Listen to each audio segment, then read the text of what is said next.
Hi guys, welcome back to JK exam cracker और मैं हूं अंकुश ठाकुर। गाइस, एक और वीडियो आपकी एनिशिएंट हिस्ट्री से ही हम आज लेकर आए हैं एंड फाइनली हम लोग जो हैं अपने सिलेबस को धीरे धीरे कवर अप करते हुए हम लोग पहुंच गए हैं important dynasties of the Indian, मतलब जो एनिशिएंट इंडिया है उसकी इंपॉर्टेंट जो डायनेस्टीज हैं हम उनको पढ़ने वाले हैं। यहाँ इंडिया लिखा हुआ है बट यहाँ पर एनिशिएंट इंडिया आप कर देना अगर आप नोट्स बना रहे हो तो, ठीक है। सो एनिशिएंट इंडिया, बाकी गाइज जो लोग बच्चे अगर इसकी पीडीएफ चाहते हैं तो no, the PDF is available on our Telegram channel और वहाँ पर आपको इसकी पीडीएफ मिल जाएगी। अब गाइज लास्ट टाइम मैंने आपको एमसीक्यूज करवाए वैदिक पीरियड के and finally we have done the Jainism and Buddhism also, है ना, कवर अप किया एमसीक्यूज पे। अब गिन चुनकर आपकी 2 या 3 वीडियोस है, आपका एनिशिएंट हिस्ट्री खत्म। अब हम लोग मूव ऑन होंगे आपके मेडिवल हिस्ट्री के ऊपर और जैसे ही मेडिवल हिस्ट्री आपकी खत्म होगी मैं ओवरऑल चीजें देखूंगा कि आपकी हिस्ट्री में कौन कौन से कंपोनेंट जो हैं वो खत्म हो गए हैं। आई मीन कंपोनेंट नहीं बल्कि टॉपिक्स की बात करें तो टॉपिक्स कौन कौन से आपके खत्म हो चुके हैं एंड कौन कौन से पेंडिंग रहते हैं। मुझे याद है मॉडर्न हिस्ट्री में से मेरे को अभी 2 या 3 शूट जो हैं वो वीडियो जो है आप तक वो पहुंचानी है। सो वो मैं जल्दी से जल्दी कवर अप करके मैं आपके लिए जो है एक लाइव सेशन रखने जा रहा हूं एंड लाइव सेशन में गाइज हमने सिर्फ और सिर्फ पूरी हिस्ट्री जो है उसके एमसीक्यूज करेंगे। हम लोग जितने एमसीक्यूज हम हो सकते हैं एनिशिएंट हिस्ट्री के, मेडिवल हिस्ट्री के, मॉडर्न हिस्ट्री के, सबके सब हम कवर अप करेंगे। So guys stay tune with JK exam cracker and जो बच्चे आज फर्स्ट टाइम इस वीडियो को देख रहे हैं ऑफ कोर्स वो लोग चैनल को सब्सक्राइब करना ना भूलें, वीडियो को शेयर करें अपने फ्रेंड्स के साथ एंड वीडियो को लाइक करना मत भूलें गाइज, बिकॉज कोई भी अपडेट हमारे चैनल से आपको तभी पहुंचेगी अगर आप हमारे वीडियो को लाइक करोगे तो, ठीक है। चैनल को ऑफ कोर्स आपको सब्सक्राइब तो आपने किया ही हुआ है and guys thank you very much for your support, for your love जो आपने मुझे लास्ट वीडियोस में दिया हुआ है। सो मैं कोशिश करूंगा ज़्यादा से ज़्यादा आप तक जो है, आप जब तक आपका एग्जाम नहीं होता आप तक कोई अच्छी से एंड इंपॉर्टेंट चीज़ें आप तक पहुंचाओ। आज हम लोग बात करने वाले हैं आपके इंपॉर्टेंट डायनेस्टीज ऑफ इंडिया के बारे, एनिशिएंट इंडिया के बारे में, लेकिन उससे पहले मैंने एक चीज़ जब हम बुद्धिज्म जब पढ़ रहे थे तो उसमें एक चीज़ मेरे से स्किप हो गई थी। हमने बुद्धिस्ट काउंसिल्स के बारे में नहीं पढ़ा था। लास्ट टाइम जब मैंने वीडियो अपलोड किया था एमसीक्यूज का तो मैंने देखा कि उसमें बच्चे पूछ रहे थे कि सर आपने बुद्धिस्ट काउंसिल्स नहीं करवाई। तो सबसे पहले हम आज बुद्धिस्ट काउंसिल पढ़ेंगे, उसके बाद हम शिफ्ट मारेंगे जो हमारा टॉपिक है दैट इज एनिशिएंट डायनेस्टीज के बारे में। तो चलिए गाइस सबसे पहले हम लोग बात करते हैं बुद्धिस्ट काउंसिल्स के बारे में। तो आपने याद रखना है फर्स्ट बुद्धिस्ट काउंसिल की डेट कब हुई है गाइस। देखिए इसमें एग्जाम में आपसे कैसे क्वेश्चन पूछ सकता है, तो आपसे पूछ सकता है बताइए फर्स्ट बुद्धिस्ट काउंसिल कौन से पीरियड में हुई थी। तो आपको पता होना चाहिए 483 में जो है वो आपकी जो है पहली जो काउंसिल है वो 483 में हुई है। कहां पर? राजगृह में हुई है गाइज, ये याद रखिएगा। एंड महाकश्यप जो है इस पे जो है वो कौन थे? चेयरमैन थे। महाकश्यपा जो है इसके चेयरमैन थे एंड पैट्रियन थे इसके कौन? अजात शत्रु। याद रखिएगा गाइज इसके कौन अटेंड कर रहा है इसमें? अजात शत्रु। याद रखिएगा अजात शत्रु जो है इसमें थे, याद रखिएगा। कभी कभी इसके बारे में पूछते हैं कि कौन था, कभी पूछेंगे कौन से प्लेस पर हुई थी या डेट। ऑफ कोर्स डेट जो है आपको पता ही है। उसी के बिल्कुल 100 साल के बाद देखिए आप देख रहे हो 383 बीसी में हो रही है वैशाली में। और कहां कौन है इसमें? सबा कमी जो है इसमें चेयरमैन थे एंड काल अशोका जो है इसके मेन लीड यहां पर रोल प्ले कर रहे हैं। किंग थे उस टाइम पर कौन? काल Ashoka. We have the third Buddhist council that is in 250 BC guys, याद रखिएगा पाटलिपुत्रा में ये हुई थी, ठीक है। एंड मंगोलीपुत्ता जो है इसमें चेयरमैन थे एंड अशोका इसमें आपके थे। तो देखिए अजातशत्रु, काल अशोका, फिर अशोका, फिर कनिष्का। तो ऐसे तो किंग तो चलो इजी हैं, आप इजी याद रख सकते हो। डेट्स भी क्या है? 483, 383, 250, 72, है ना, आसान है। तो डेट्स भी आपको याद हो जाएंगी, 72, 250, 383, 483, ठीक है। तो फोर्थ बुद्धिस्ट काउंसिल कब हो रही है? 72 एडी में हो रही है। और कहां पर हो रही है?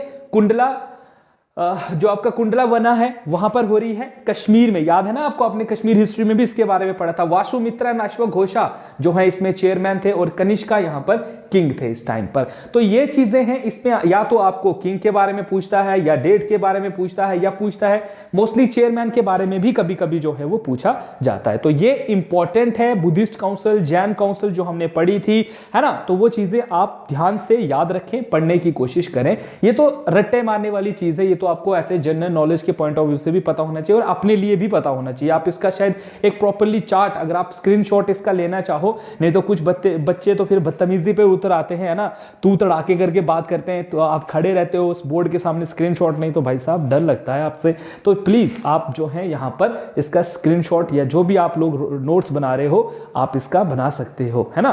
आपको बताइए कि बच्चे कैसे होते हैं, आफ्टर ऑल, है ना, कुछ तमीज वाले होते हैं, कुछ बदतमीज होते हैं, है ना, जो ऐसे सोचते हैं कि ऐसा बोलना it's like way feel proud, है ना। सामने से बोलें तो कुछ अलग ही बात है, ठीक है ना, सुधार भी दें हम, लेकिन ऑफ कोर्स फोन के पीछे हम कुछ कर भी नहीं सकते। और आईडी भी मतलब इट्स लाइक फेक लिखी होती है ना, वो पापा की परी वाली टाइप जो भी है, पापा का परा एंड परी जो भी है ना। तो चलिए अब हम आ रहे हैं इंपॉर्टेंट डायनेस्टीज ऑफ इंडिया के बारे में। हाँ, इसमें एक चीज मिसिंग है, मिसिंग क्या है वो मैंने नहीं करवाई आपको, बिकॉज ये उसी में कवर अप होता है। जैसे आपको पता है महाजनापदास के बारे में। महाजनापदास क्या है गाइस? First territorial state. देखिए वैदिक पीरियड में हमने एक चीज डिस्कस की थी। वैदिक पीरियड मैंने आपको बताया था कि mostly the society were like tribal, they are tribal and they have limited area to govern, just like एक डिस्ट्रिक्ट जितना एरिया उनके पास था। लेकिन अब आगे जाकर जो ये स्टेज हम डिस्कस करने वाले हैं, ये वो स्टेज थी जब इन्होंने डिस्ट्रिक्ट से बड़ा काइंड ऑफ, जितनी एक स्टेट काइंड ऑफ, जो एक कंट्री कह सकते हो आप लोग, वो बनाने के इनका जो है वो इस तरफ जो है वो आएंगे, तो उसको हम कहेंगे महाजनपदास। ठीक है, महाजनपदास में आपका मगध भी आता है जिसको आपने डिस्कस करना, मौर्यन एम्पायर के बारे में आप पढ़ोगे ऑफकोर्स आज। लेकिन गाइज आपको एक चीज और पता होनी चाहिए कि मौर्य के फॉर्मेशन होने से पहले, मौर्य को एक बहुत बड़ा राज्य बनने से पहले उसके ऊपर पहले से ही कुछ छोटे छोटे राज्यों ने राज किया है। उन्हीं राजघरानों के बारे में आज हम पढ़ेंगे। ठीक है, कैसे कैसे एक दूसरे को वो जो है रिप्लेस कर रहे हैं। ठीक है, बात सिंपल, आज आपको मगध एम्पायर के बारे में ही पढ़ाना है, बिकॉज आप देखोगे कि महाजनपदास 16 थे। 16 महाजनपदास में से सारे खत्म हो गए, एक बचा पीछे मगधा। मगध को पावरफुल बनाने के पीछे बहुत सारे रीजन है। जैसे हम उसको ज्योग्राफिकली देखें तो जितनी भी आज इंडिया की मिनरल स्टेट है ना, सब उसके पास थी। तो देखो एक राज्य है, उसके पास सारी मिनरल स्टेट है, उसके पास जो इंडिया का वॉस्ट एरिया है प्लेन्स का, वो उसके पास है। तो एग्रीकल्चरली भी वो सही हो गया, मिनरल स्टेट भी उसकी सही हो गई, उसके पास उसकी जो सेना थी वो भी पावरफुल थी। तो ये चीजें उसके पास थी। तो 16 महाजनपदास में से सबसे पावरफुल बना मगधा। तो आपने मगध के बारे में ही पढ़ना है। लेकिन मगध को पढ़ने से पहले जब हम मगध को स्टडी करते हैं तो हमें पता चलता है कि मौर्यास को एस्टेब्लिश, हम कहते हैं कि मौर्य जो थे वो बहुत पावरफुल किंगडम था और उसने एक बहुत बड़ा एरिया जो है अपने राज्य का, जिसको आप अशोका के टाइम के देखो तो अखंड भारत का वर्ड यूज किया गया है उस टाइम पर। आप देखोगे एंड में मैं मैप पे दिखाऊंगा आपको कि उतना कितना बड़ा राज्य था उनका। लेकिन उस राज्य की कहानी अगर हम देखें मगध की, तो मगध के ऊपर ना अलग अलग टाइम पर अलग अलग लोगों का राज्य रहा है, उन्हीं के बारे में हम पढ़ेंगे। एंड ऑफ कोर्स पेपर में आपको इसमें से जरूर कुछ ना कुछ पूछा जाता है। तो फर्स्ट ऑफ ऑल आप इसका स्क्रीनशॉट ले लीजिए। अगेन मैं ये चीज बता दूं कि टेलीग्राम पर ये पीडीएफ अवेलेबल है, अगर आप वहां से डाउनलोड करना चाहो तो आप आराम से कर सकते हो। लेकिन फिर भी जो लोग नोट्स बना रहे हैं अपने लिए वो यहां से लिख सकते हैं। बात को समझिए, आप कोई सी भी बुक पढ़ रहे हो, आप एनसीईआरटीज पढ़ रहे हो, आप तरुण गोयल पढ़ रहे हो, आप लूसेंट पढ़ रहे हो, कोई भी बुक पढ़ रहे हो, आपको अगर कंसेप्ट समझ आ गया तो आपके सामने कोई भी बुक हो, आप इजिली उस चीज को अंडरस्टैंड कर पाओगे। तो देखिए सबसे पहले हम बात करेंगे कि जो मगध एम्पायर था वहां पर स्टार्ट हुआ था सबसे पहले हर्यंका डायनेस्टी के बारे में। ठीक है, हर्यंका डायनेस्टी के बारे में अगर हम देखें तो इसके पहले रूलर का नाम था बिंबिसारा। ठीक है, बिंबिसारा जो है इसके पहले रूलर थे, ये चीज आपने याद रखनी है। ठीक है, पहले रूलर कौन थे? बिंबिसारा। बिंबिसारा का टेन्योर कब से स्टार्ट हो रहा है? 554 से लेकर 549 बीसी तक। अब ये डेट भी आप याद रख सकते हो क्योंकि मोस्टली इस पे डेट पे भी कभी कभी क्वेश्चंस आपको पता ही है रहते ही है। तो 554 से लेकर ये कहानी है टोटल, आप इसको लिख सकते हो 3rd से लेकर 6th सेंचुरी के बीच में। ठीक है, 3rd से 6th सेंचुरी के बीच की ये स्टोरी है जिसके बारे में हम आज पढ़ने वाले हैं। एंड 554 से लेकर 495 बीसी तक किसका रूल रहता है? बिंबिसारा। और गाइस देखिए मैं पहले हर्यंका डायनेस्टी के बारे में बता रहा हूं, बात एक बार फिर से मैं समझा रहा हूं, इस बात को यहां पर देख लो। ठीक है, एक मिनट देखिए, बात किसकी हो रही है? बात हो रही है आपके मगध की। किसकी हो रही है? मगध की। तो हम कहते हैं यहां पर मौर्य जो है वो रूल करते थे। ठीक है, ये तो था मौर्य का रूल। लेकिन मौर्य से पहले हम देखें ना, बिफोर द मौर्य से पहले हम देखें तो यहां पर बहुत सारे, जैसे आपके हर्यंका के बारे में हम लोग पढ़ रहे हैं। ठीक है, हर्यंकास के बारे में हम पढ़ रहे हैं, तो इनका पहला रूलर आ गया बिंबिसार। ठीक है, तो इसको ऐसे याद रखना। ठीक है, सो बिंबिसार जो है वो पहले रूलर थे किसके? हर्यंका डायनेस्टी के। वाज द फाउंडर ये फाउंडर भी थे इसके, who expanded the Magadha kingdom by the annexing Anga. इसने महाजनपदास में से एक था अंगा, ठीक है, उस अंगा को इसने कैप्चर किया था और अपनी टेरिटरी को ये बढ़ा रहा था। मान लीजिए पहले इसका इतना रूल था, अब इसने एरियाज को जो है एक एक करके कैप्चर करता गया और अपने पावर सर्कल को ऐसे ऐसे देखिए हम कह सकते हैं कि वो बढ़ाते जा रहे थे, ठीक है। एंड ऑफ कोर्स पहले भी यही होता था, जिसकी सेना सबसे ज्यादा थी। आप देखते हो कि मोस्टली जितने भी आप एनिशिएंट हिस्ट्री में पढ़ोगे आप देखोगे कि सिर्फ लड़ाइयां होती थी। लड़ाइयां किस लिए होती थी कि जिस राजा के पास ज्यादा जो है क्या होगा आपका राज्य होगा, उसके पास उतनी लोग होंगे, वो उतने ही लोगों पे रूल करेगा, उसकी पावर जो है रिसोर्सेज को भी वो यूज करेगा, लोगों को भी यूज करेगा, तो उसकी आर्मी प्लस उसके रिसोर्स दोनों ही जो है उसको पावरफुल बनाएंगे। इसीलिए ये एक दूसरे पर अटैक्स करते रहते थे। He was the founder and he उसने जो है expanded Magadha kingdom by annexing Anga and entering into, देखिए अंगा को उसने एनेक्स कर दिया, जीत लिया।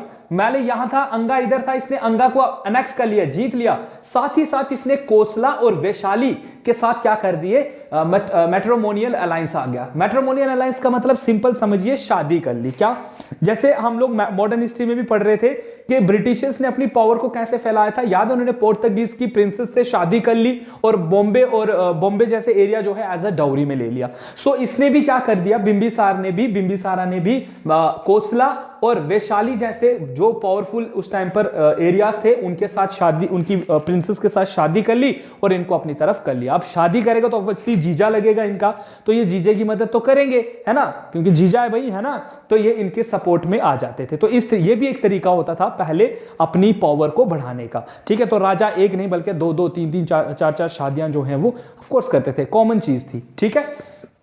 ये कंटेम्परेरी थे बुद्धा के, सबसे important point, he was contemporary of Buddha, याद रखेगा। ये किसके कंटेम्परेरी थे, बुद्धा के कंटेम्परेरी थे। जब बुद्धा एक्टिव थे इंडिया में, बुद्धिज्म को लेकर प्रचार कर रहे थे या जो भी वो अपने फिलोसफी को लेकर बातें कर रहे थे, उसी टाइम पर बिंबिसार भी इधर पे रूलर बने हुए थे।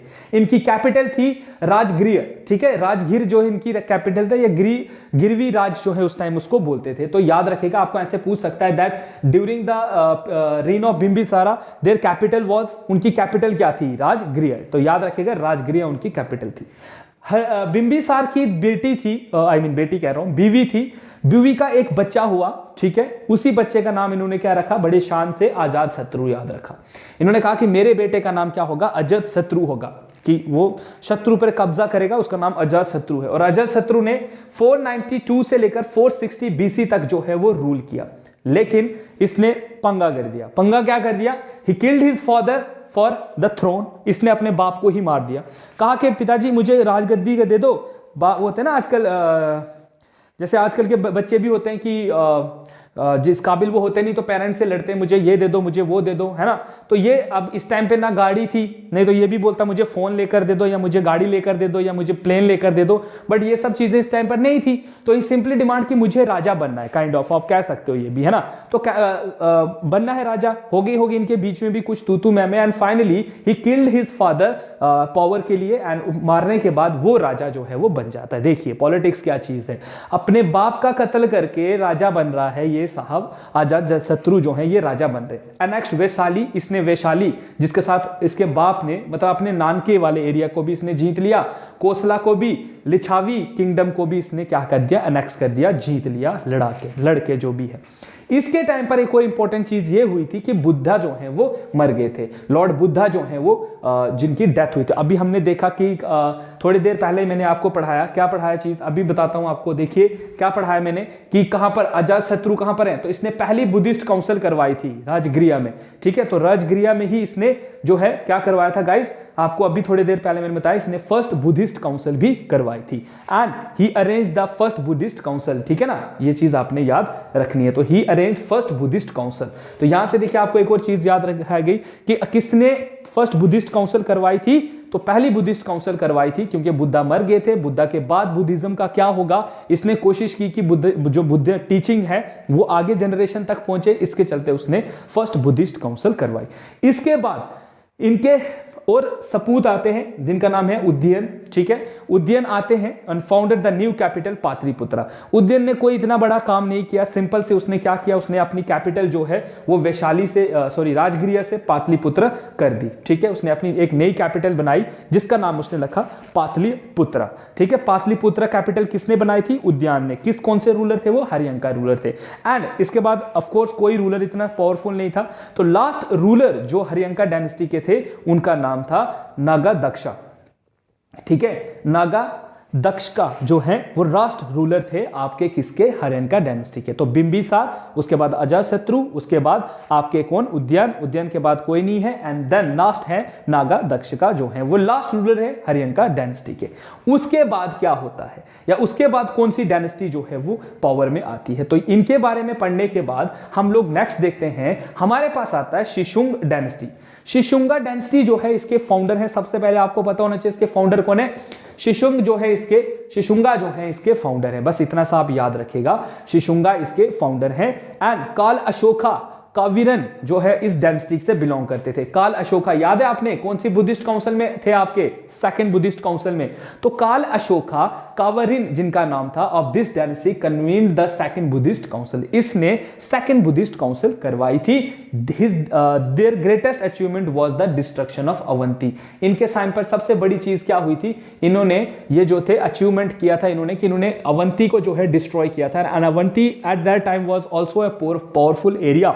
सो इन्होंने अवंती को, देखिए मगध पहले इधर तक था, उसने पहले विशाली को जोड़ दिया, इसमें कोसला को जोड़ दिया, अब इसने अवंती को भी इसमें जोड़ दिया। तो मगध जो है वो एक एक करके जो है वो बढ़ता जा रहा है, पावरफुल बढ़ता जा रहा है, ठीक है ना। पहले एक मगध इतना सा था, अब उसमें एरिया जुड़ते जा रहे हैं और वो बढ़ता जा रहा है, और अलग अलग डायनेस्टीज उसमें अलग अलग एरिया जो है वो जोड़ते जा रहे हैं और खुद खत्म हो रहे हैं, लेकिन एरिया जो है वो बड़ा करते जा रहे हैं। इसके बाद हम देखते हैं कि शिशुंग डायनेस्टी को रिप्लेस किया नंदा डायनेस्टी ने।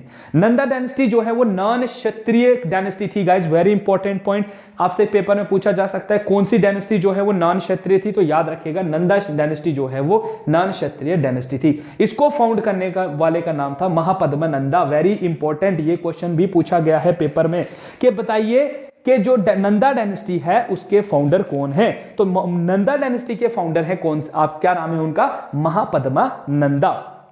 जब महापद्मनंदा जो है या नंदा डायनेस्टी का रूल इंडिया में चल रहा था, उसी टाइम पर अलेक्जेंडर द ग्रेट ने भी इंडिया पर अटैक किया था and he next almost Punjab तक जो है उसने सब कुछ जीत लिया था। लेकिन ईस्ट में नंदा काफी ज्यादा पावरफुल थे। बिहार, बंगाल, उड़ीसा वाला जो ये एरिया है ना आपका, इस एरिया में नंदा जो है वो बहुत पावरफुल थे और अलेक्जेंडर की इतनी हिम्मत नहीं हुई थी कि वो ईस्ट की तरफ जाकर इनसे जीते, इसलिए वो पंजाब तक ही रुक गया था, ठीक है। अलेक्जेंडर द ग्रेट जब अटैक कर रहा था ना इंडिया पे, तो वो पंजाब तक जीत चुका था, लेकिन पंजाब से आगे उसकी हिम्मत नहीं हो रही थी आगे बढ़ने की, because Nanda were very powerful eight that time, और उसकी इतनी पावर नहीं थी कि वो वहां पर जाए, ये बात याद रखना, ठीक है। तो धनंदा जो है, नंदा जब इनके महापद्मनंदा के बाद धनंदा जब रूलर पड़े, उस टाइम अलेक्जेंडर ने इंडिया पर अटैक किया था और Cyrus was the first foreign invader of India. और जो आपके साइरस है वो पहले foreign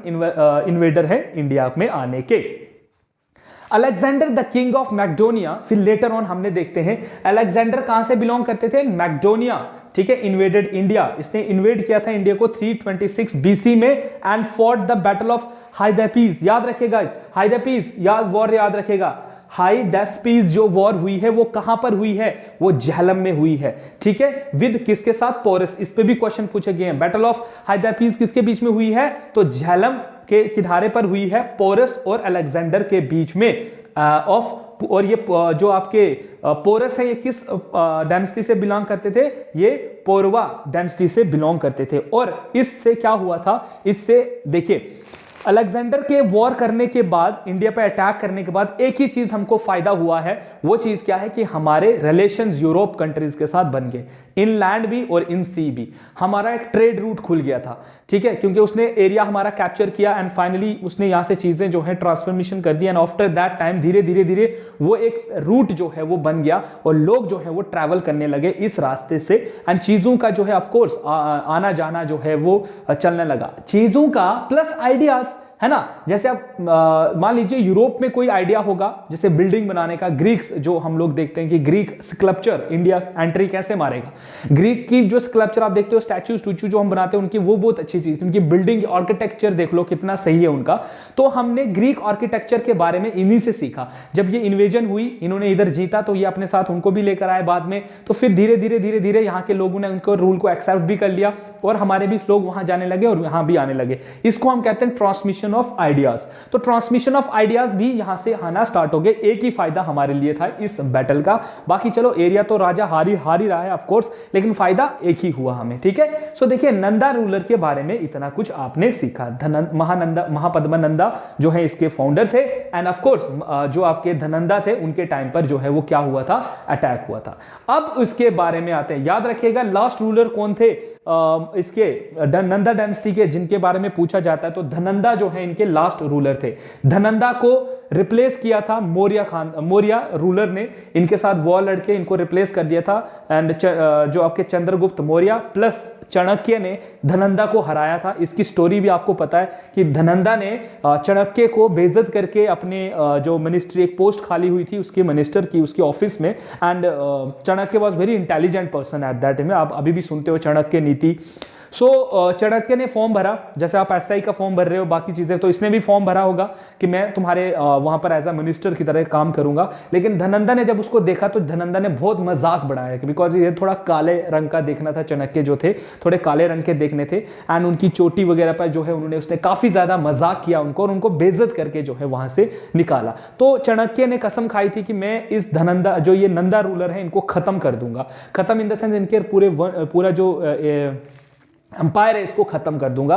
and this is the reason कि उसने चंद्रगुप्त मौर्य को खड़ा किया उनके आगे एंड ऑफ कोर्स जो है इनको हरा दिया था। फिर जो है मगध में मौर्यास का जो है वो शासनकाल शुरू होता है। आई होप कि आपको ये चीज समझ आ गई हो, नहीं आई तो कोई बात नहीं, अगली बार मुझे कमेंट्स में बता देना, मैं अगली बार फिर से ये कहानी आपको जरूर सुनाऊंगा।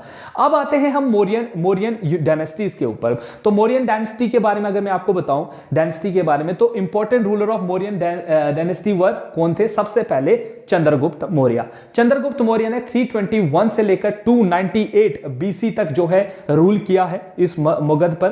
First ruler who overthrew the Dhanandas dynasty with the help of Chanakya, ये मैंने अभी आपको बताया, चाणक्य की मदद से इन्होंने उसको रिप्लेस किया था। ही हैज बीन कॉल्ड, याद रखिएगा, ही हैज बीन कॉल्ड सैंड्रोकोटिस, याद रखिएगा सैंड्रोकोटिस कहा जाता था इनको ग्रीक। अगर आप ग्रीक स्कॉलर्स के बुक्स पे पढ़ो, जैसे मैगस्थनीज की बुक है इंडिका, याद रखिएगा गाइस, मैगस्थनीज की बुक लिखी गई है इंडिका, आपको इंपॉर्टेंट बुक्स भी पढ़नी है। सो मैगस्थनीज की बुक लिखी गई है इंडिका, जिसमें इन्होंने चंद्रगुप्त मौर्य को सैंड्रोकोटिस के नाम से जो है वो मेंशन किया हुआ है। तो ये भी पेपर में पूछा जाता है कि चंद्रगुप्त मौर्य को सैंड्रोकोटिस किसने कहा था, ग्रीक ने, इंडीज ने, किसने, या ये कहा था कि ग्रीक ने चंद्रगुप्त मौर्य का क्या नाम रखा था? तो सैंड्रोकोटिस याद रखें, इसलिए मैंने रेड कलर में यहां पर किया हुआ है।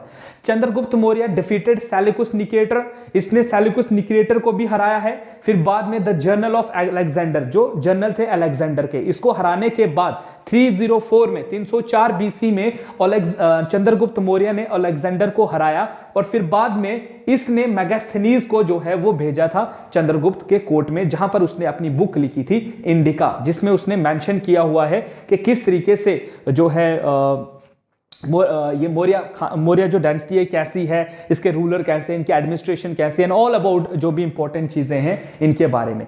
ही अडॉप्टेड जैनिज्म, चंद्रगुप्त मौर्य ने जैनिज्म को एक्सेप्ट किया and went to Chandragiri hills, और फिर वो चंद्रगिरी हिल्स चले गए सरवना बेंगोला विद भद्रबाहु के साथ मिलकर। एक तो आपसे पेपर में पूछा जाता है किसके अंडर जो है चंद्रगुप्त मौर्य ने जैनिज्म को एक्सेप्ट किया था? इट वाज भद्रबाहु, ठीक है, भद्रबाहु है इसका नाम, और इसके अंडर इसने जैनिज्म को एक्सेप्ट किया था, जो पेपर में पूछा जाता है। उसके बाद इसने कहां चला गया था? ये चला गया था चंद्रगिरी हिल्स पर, जहां वो उसकी स्लो स्टार्वेशन से मौत हो गई थी। बिकॉज आपको याद होगा मैंने जैनिज्म के टाइम पर भी आपको बताया था कि जैनिज्म का ये फिलॉसफी ये कहती है कि जब आपको गॉड से मिलना है, जब आपको गॉड से मिलना है, and if you really want salvation then you have to मतलब सब कुछ छोड़ना पड़ेगा आपको, धन दौलत दौलत, खाना पीना, रहना, जिसमें भी आप रहते हो, आलीशान महलों में रहते हो, उसके बाद आपको ये सब चीजें छोड़नी पड़ेगी, बिकॉज ये सब मोह माया है। तो इस चक्करों में, मोह माया के चक्करों में इसने सब कुछ छोड़ दिया और भूखमरी के कारण इसकी जो है वो मृत्यु हुई थी। कहां पर? याद रखेगा, सरवन बेंगोला के अंदर। ठीक है, तो ये भी क्वेश्चन पेपर में पूछा गया कि कौन से रूलर की मौत जो है वो हुई थी स्लो स्टार्वेशन से। तो याद होगा, याद रखना, चंद्रगुप्त मौर्य के बाद की मौत हुई थी। इसके बाद हम देखते हैं कि विशाखा दत्ता की एक बुक है जिसका नाम है मुद्र राक्षिका। याद रखेगा गाइस, एनिशिएंट बुक्स के बारे में भी आपसे बहुत बार पूछा जाता है और ये चीजें इंपॉर्टेंट है। तो मुद्र राक्षिका जो है written by Vishakha Datta and describe about mechanization of Chanakya against the चंद्रगुप्ता's एनिमी। उसने जो है विशाखा दत्ता ने जो अपनी बुक लिखी है मुद्र राक्षिका, जिसमें उसने बताया कि चाणक्य ने किस तरीके से मौर्यास को बचाया है अपने दुश्मनों से, चंद्रगुप्त के जो दुश्मन है उनसे कैसे उसने उसको बचाया। तो पूरी चाणक्य नीति जो है इसने भी समझाने की कोशिश की है। तो दो इंपॉर्टेंट चीजें आपने यहां से सीखी, दो नहीं बल्कि बहुत ज्यादा। एक तो किसको ओवरथ्रो करने के बाद चंद्रगुप्त मौर्य किंग बने थे, तो सबसे पहले नंदा डायनेस्टी। उसके बाद किस नाम से इनको जाना जाता था, तो सैंड्रो कोटेस के नाम से जाना जाता था। ठीक है, इन्होंने किस सेल्यूकस निकेटर ने किसको चंद्रगुप्त मौर्य के कोर्ट में भेजा था, तो मेगास्थनीज ने भेजा था। मेगास्थनीज जो है वो ऑथर हैं बुक इंडिका के, ये आपने पढ़ना है, याद रखना है। उसके बाद चंद्रगुप्त मौर्य ने कौन सा धर्म अपनाया था, तो इन्होंने जैनिज्म अपनाया था। किसके अंडर अपनाया था, तो भद्रबाहु के अंडर अपनाया गया था। फिर ये कहां चले गए थे, तो ये चले गए थे सरवन बेंगोला की तरफ चले गए थे, जहां स्लो स्टार्वेशन से इनकी मौत हुई थी। उसके बाद हमें देखने को मिलता है विशाखा दत्ता की बुक है मुद्र राक्षिका, जिसमें इसने चाणक्य नीति को समझाने की कोशिश की गई है गाइस। तो इतने सारे पॉइंट्स आपने सीखे हैं और इन्हीं पर जो है एग्जाम में क्वेश्चन रहेंगे, डोंट वरी। इसके बाद हम एमसीक्यूज करेंगे एंड एमसीक्यूज में आप देखोगे कि ये सारी चीजें आपसे कैसे घुमा घुमा कर जो है एग्जामर पूछने की कोशिश करता है। नेक्स्ट वीक हम आते हैं हमारे दूसरे रूलर, जिनका नाम है बिंदुसारा। बिंदुसारा का जो टेन्योर है दैट इज 298 से लेकर 273 बीसी तक ये रूल करते हैं। ही वॉज कॉल्ड अमित्रा घाट, याद रखेगा, अमित्रा घाट भी कहा जाता है इनको, that is slavery of the slayer of the foes, दुश्मनों का काल भी आप कह सकते हो। इनको ग्रीक ने ये नाम दिया हुआ है।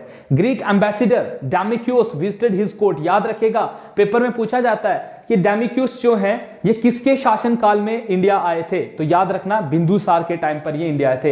His court and sat to conquer the land between the two seas, और इसने अपनी बुक में मेंशन किया है कि ये जो पेनिसुलर है ना हमारे इंडिया का, इधर भी समुद्र है इधर भी समुद्र है, ये बोल रहा है लैंड बिटवीन द टू सी, वो किसके अंडर थी, वो सारी की सारी किसके अंडर थी, बिंदुसारा के अंडर थी। Arabian Sea and the Bay of Bengal की जो वो बात कर रहा है, तो इसने अपनी बुक में मेंशन किया हुआ है ये। Bindusara appointed his eldest son, सबसे बड़े बेटे सुमाना एंड उसके अपना वर्सिरॉय उसने अपॉइंट किया, मतलब अपना गवर्नर अपॉइंट किया था तक्षशिला में। ठीक है, और अशोका को उसने उज्जैन भेजा था। तो दो बेटे थे इसके, दो नहीं थे बल्कि इसके 100 बेटे थे, अशोक को मिलाकर 100 बेटे थे। ठीक है, एंड सुमाना को उसने जो है तक्षशिला भेज दिया था एंड अशोका को जो है वो उज्जैन भेजा था। उसके बाद आते हैं गाइस आपके सबसे मोस्ट इंपॉर्टेंट, जिसने मौर्य खानदान की पूरी सिस्टम को ही बदल दिया था, जिसने सबसे ज्यादा मौर्य खानदान की पावर को बढ़ाया, जिनका नाम था अशोका। अशोका ने 293 से लेकर 273 बीसी तक राज्य किया है, याद रखेगा ये बात मेरी।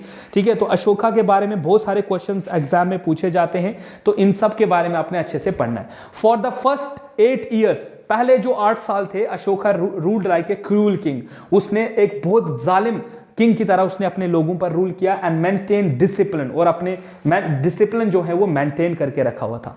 इनके बहुत सारे नाम हैं, जैसे इनको देवनम प्रिय के नाम से भी जाना जाता है। ठीक है, और किस नाम से जाना जाता है आप मुझे कमेंट सेक्शन में बताओगे। ठीक है, देवनम प्रिय के नाम से इनको जाना जाता है, पियदासी के नाम से जाना जाता है, और किस नाम से आप इनको जानते हो जो पेपर में पूछे जाते हैं, तो देवनम प्रिय या देव जो अभी आपको मैंने बताया। ठीक है, तो इनके बारे में पूछा जाता है। तो अगर आपको लगता है कि आपको कोई और नाम इनका पता है, तो ऑफ कोर्स आप जो है कमेंट सेक्शन में इसके बारे में लिख सकते हो। तो ठीक है, जिसका नाम है देवनम प्रिय का मतलब होता है डियर टू गॉड, जो भगवान के बहुत प्यारे होते हैं। इन सम ऑफ हिज इंस्क्रिप्शन में ये नाम जो अशोका की तरफ से जो आर्ट एंड कल्चर में जो अपनी कंट्रीब्यूशन है, आपने देखा होगा कि इसके बहुत सारे रॉक एडिक्ट्स बने हुए हैं, तो उन्हीं एडिक्ट्स के ऊपर जो है एक नाम मिलता है हमें, देवनम प्रिया या पिया दासी भी कहीं पर लिखा है, तो वो नाम जो है वो अशोका को मेंशन है। The name Ashoka occurs in copies of minor rocks addict. First जो माइनर रॉक एडिक्ट्स हैं छोटे वाले, उनके ऊपर हमें अशोका नाम देखने को मिलता है, और इनके जितने भी इंस्क्रिप्शंस हैं अशोका के, वो लिखे गए हैं 3 भाषाओं में।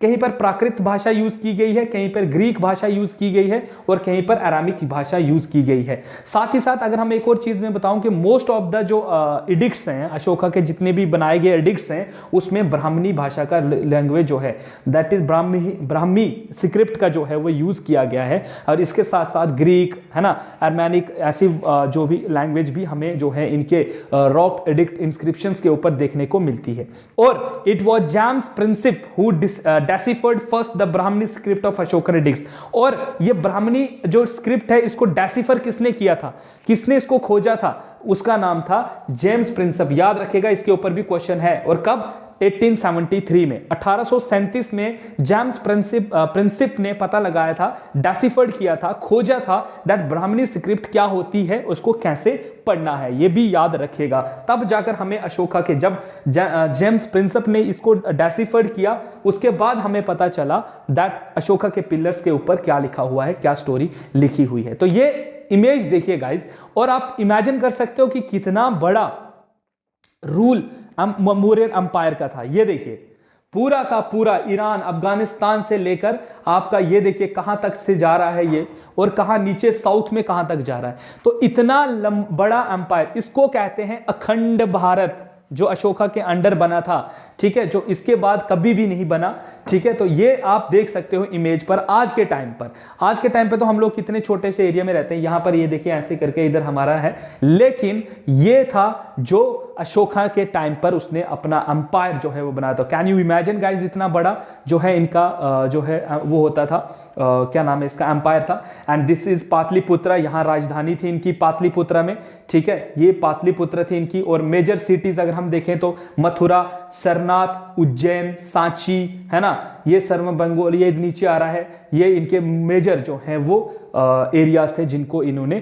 कैप्चर किया हुआ था। तो ये देखिए इनकी कैपिटल कहाँ है, पाटलिपुत्रा में, याद रखेगा, ठीक है।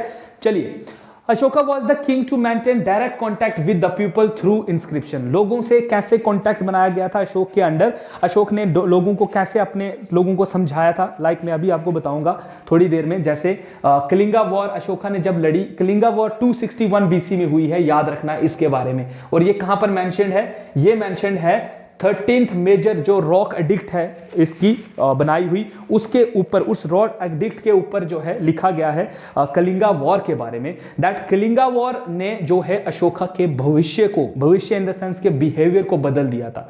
अशोका ने अपने 99 भाई, 99 ब्रदर्स को जो है वो मारा था। सिर्फ एक तीसा करके एक भाई था उसका, जिसको उसने छोड़ दिया था। बाकी सबको मारने के बाद जब अशोका किंग बने तो ही वॉज सरप्राइज्ड कि भाई ये सब मैंने क्या किया, मैंने पावर को पाने के लिए मैंने अपने भाइयों को बना दिया, आज मैं किंग हूं, अब मैं ये खुशियां किसके साथ जाहिर करूं, ना मेरी मां है, ना मेरा बाप है, ना आज मेरे भाई मेरे साथ हैं, ये मैंने क्या कर दिया।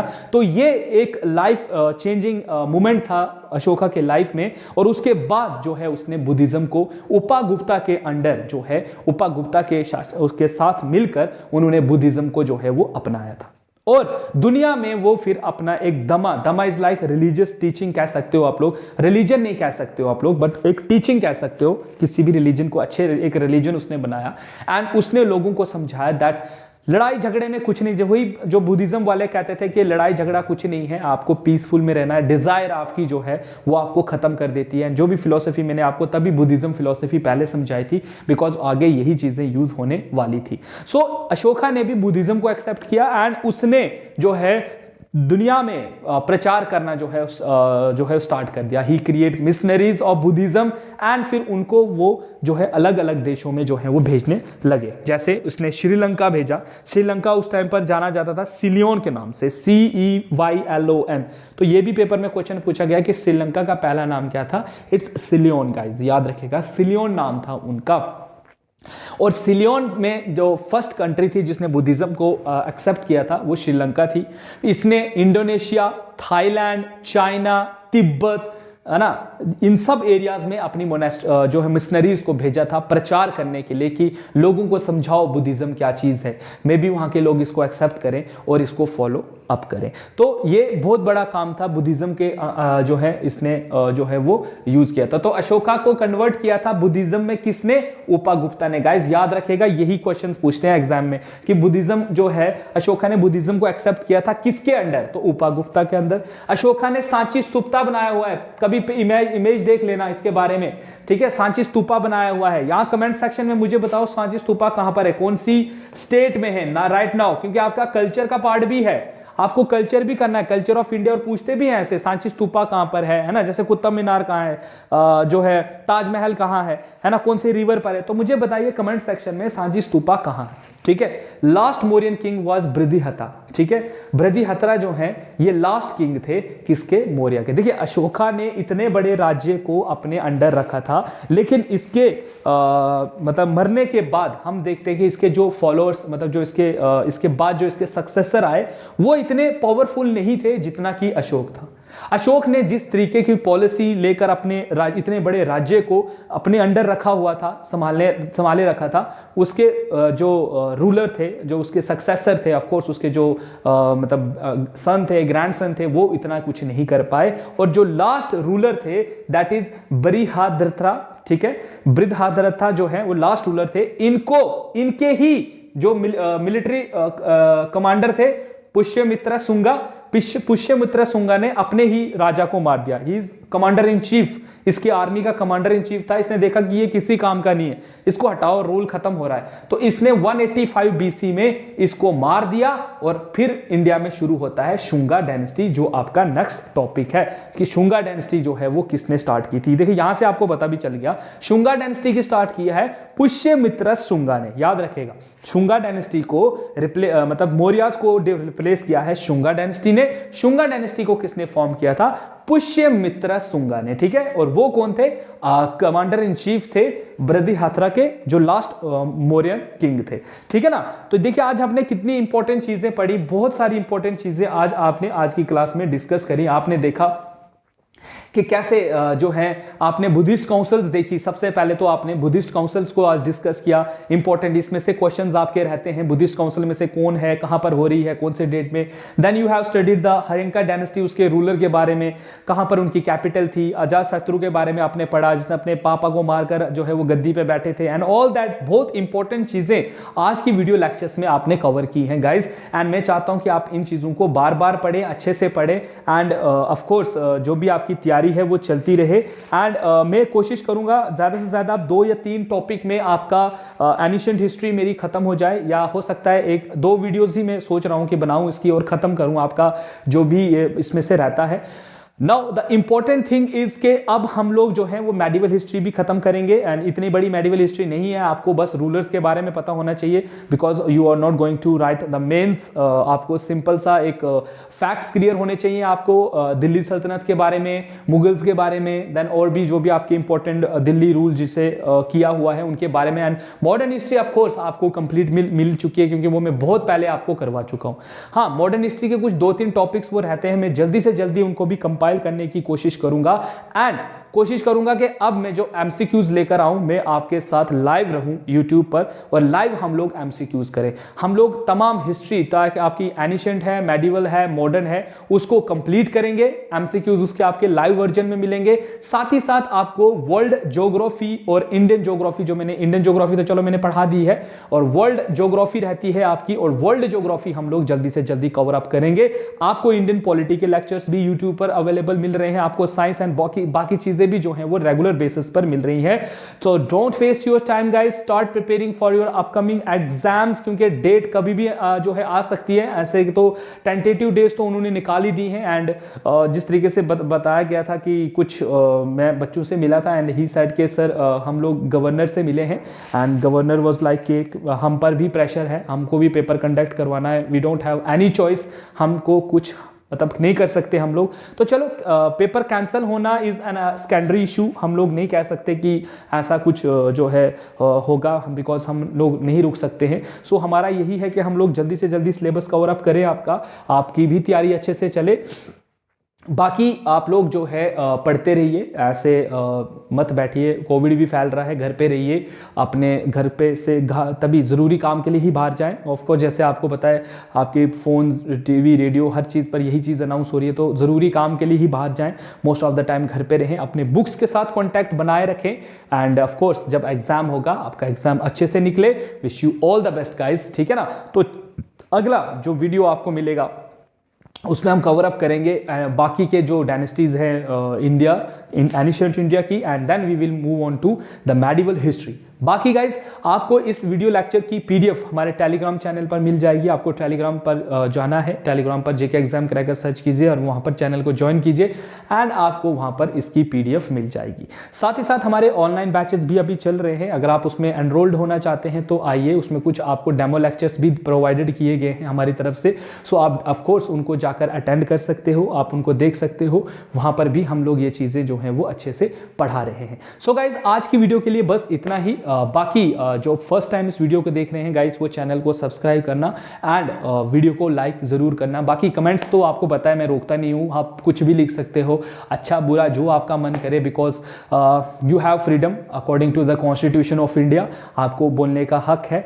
बट कुछ भी लिखते हो तो पहले ये चीज देखो कि जो तुम लिख रहे हो वो सही है या गलत है, ठीक है। तो चलिए जो भी आप कर रहे हो अच्छा कर रहे हो, पढ़ाई करो, नौकरी ले लो यार, बस यही हमारे लिए। बाकी जो आपने हमें बोलना है हमें बोलते रहो, लेकिन जो बोलना होता है ना, बोलता अगर दिल में कुछ गुस्सा है या कुछ है ना, वो सामने से आके बोलो, छुप के मत, पीठ के पीछे नहीं, है ना। तो मुंह के सामने आकर बात करो कि सर ये चीज ये प्रॉब्लम है, तो then we will look for it, ठीक है ना। सो चलिए मिलते हैं कल एक और वीडियो के साथ, तब तक के लिए अपना ध्यान रखें, अपने आस पड़ोस का ध्यान रखें और stay tuned with JK Exam Cracker, and guys thank you so much for watching this video and have a nice day.